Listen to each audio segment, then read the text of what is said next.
Sumo, Super Training Gym, the strongest gym in the West.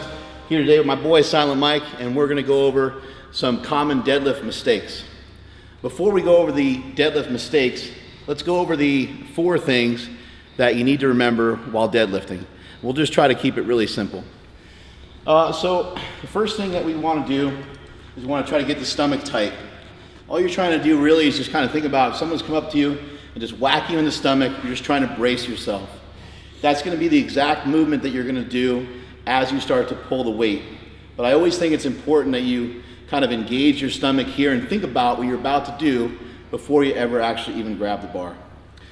The second thing that we always want to try, and I say try because in deadlifting and bench pressing and squatting, we're going all out. We're going as heavy as possible a lot of times. So we want to try to keep the back flat. So that's number 2. Number 3 is, we have Silent Mike demonstrate here. Mr. Cameraman Pants, if you can get on the side here, you get a little bit better view. We always want to try to get the hips lower than the shoulders. There's going to be some variation to that depending on how tall somebody is, how long their arms are, how long their legs are, how long their torso is. Again, this is what we're trying to do. Back is flat, stomach is tight, and the hips are lower than the shoulders. Once you have those 3 things down, the last thing we're gonna ask you to do, and it's the hardest thing to avoid, is do not shit your pants. So you have those 3 things to remember. Those first 3 things are pretty easy, but that 4th one, Omar Isuf, I know you're watching. That 4th one, Silent Mike. It's a doozy. It's a doozy. It's a real bitch to try to avoid that. Shout outs to Drake. So those are some of the simple rules of deadlifting. Now, if we go over some of the mistakes in the deadlift, some of the mistakes happen because people kind of get unwound. They don't stay tight. They get unwound from what they're originally trying to do. In CrossFit, they use the term broken. You're trying to do the lift unbroken. And I like that term because it gives you a good visual.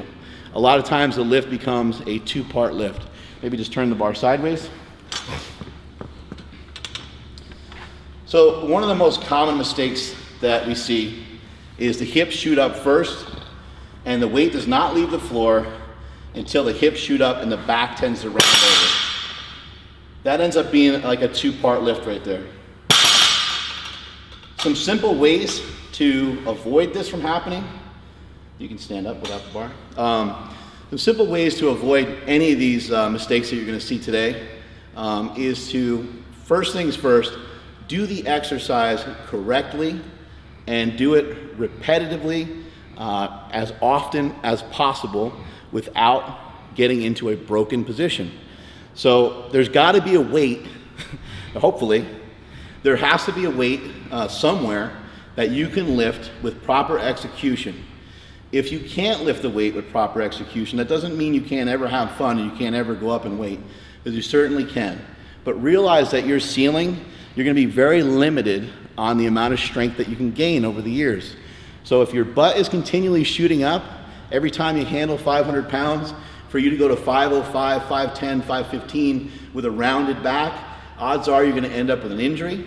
Odds are you're not gonna be able to continue to make progress. And that's not what we're about. We're trying to make continued progress over a long period of time. The other way to try to avoid having your hips shoot up is to simply program in some repetition work. A lot of times we get, again, going back to just reducing the weight and doing it properly. Try to do 3 sets of 3, 3 sets of 5, 3 sets of 6, something like that. For you stronger guys out there, maybe you only want to do 1 or 2 sets because the top end sets can start to get pretty gnarly. But for most of you out there, you're going to need multiple sets, multiple reps, multiple practice. That's what we're kind of talking about here is practice.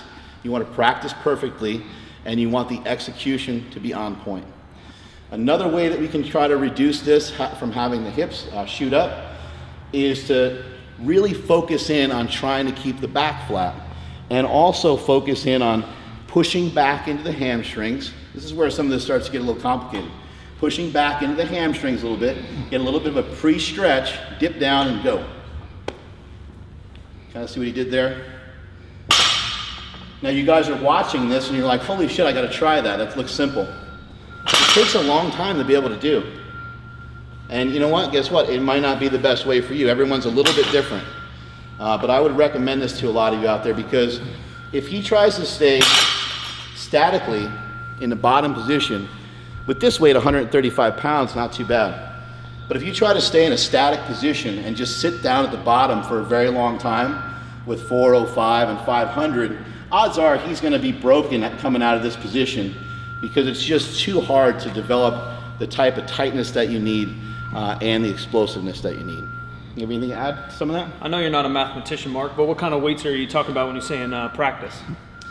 Practice, I would start with something very, very light, probably in like the 40% range, but really you want to be probably working in the 70 to 80% range.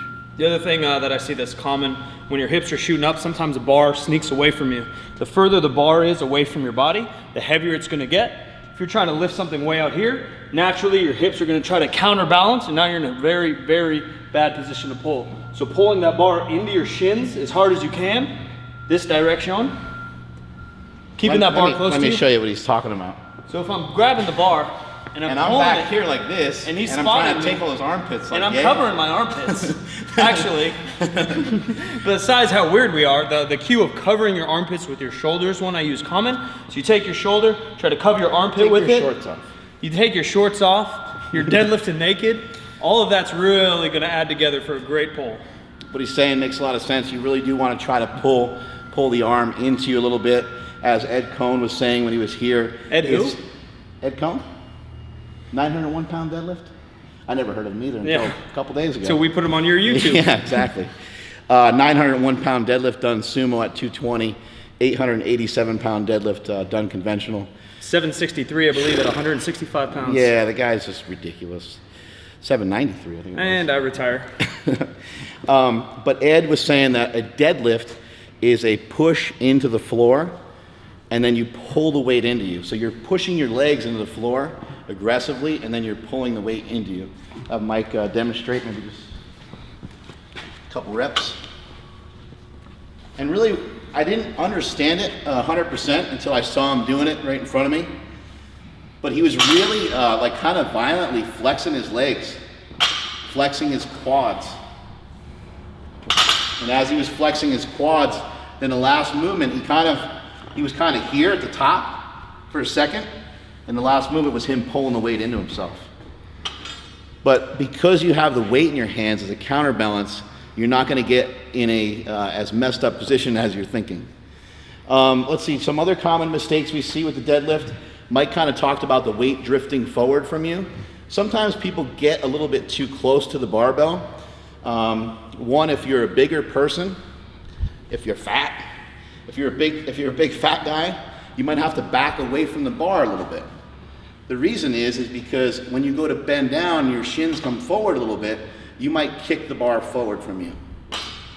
Again, if mobility is an issue, so you may not even be big, but you might have crappy mobility. Maybe your Achilles tendons are tight, your calves are tight, your cankles are tight. My outfit's tight. Your outfit's tight, it's on point. So those are some things you're gonna have to all you gotta do is try to scoot away from the barbell a little bit.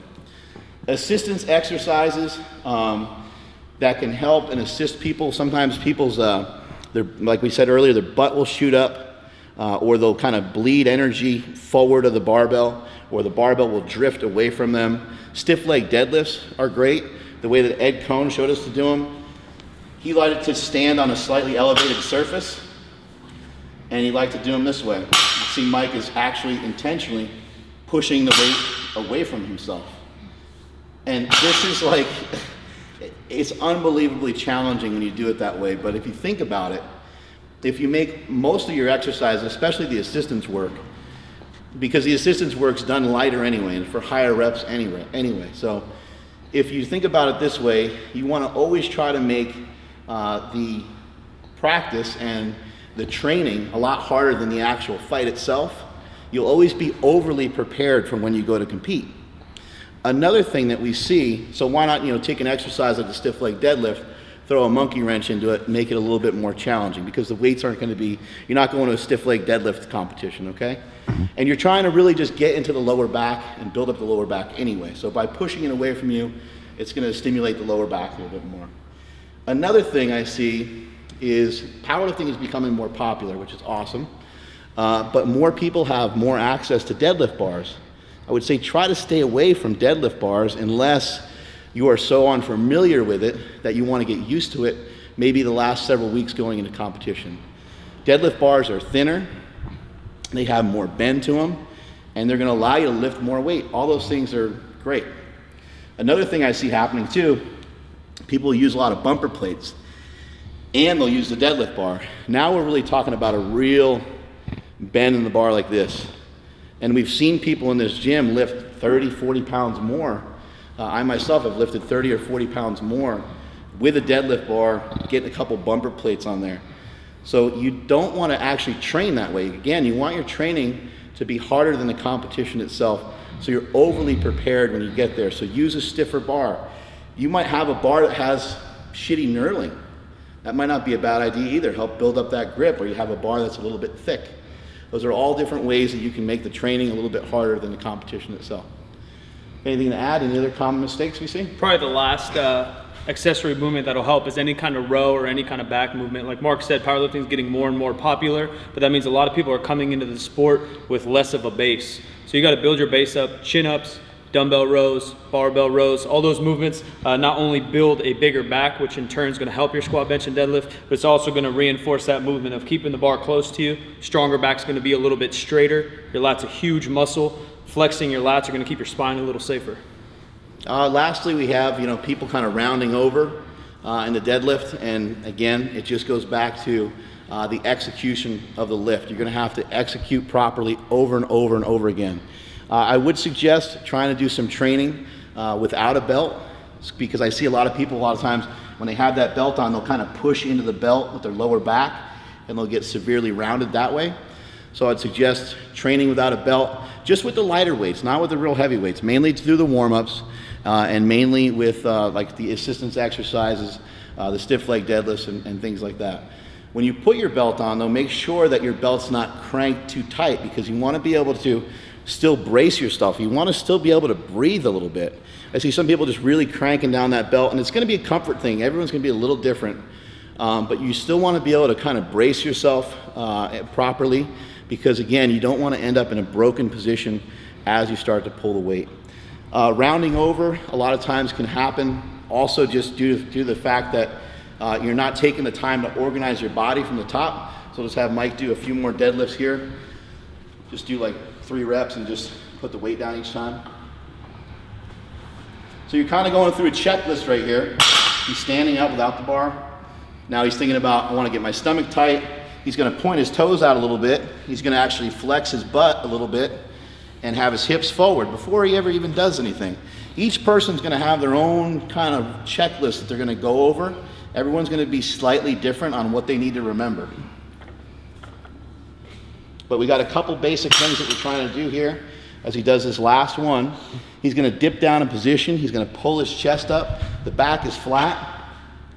The hips are lower than the shoulders. The stomach is tight, and he didn't.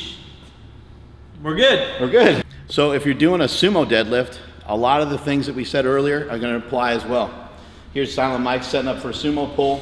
One thing you might notice with a sumo deadlift that may be a little different for some people than a squat is that you want to always try to have your toes pointed out a little bit, because you need the freedom in your hips. Freedom! Also, the shin angle is going to be pretty much straight up and down when you pull sumo. But a lot of the other rules are the same. Stomach is tight, back is flat, hips are lower than the shoulders. And he's trying not to shart himself. So that's pretty much it. That concludes our deadlifting.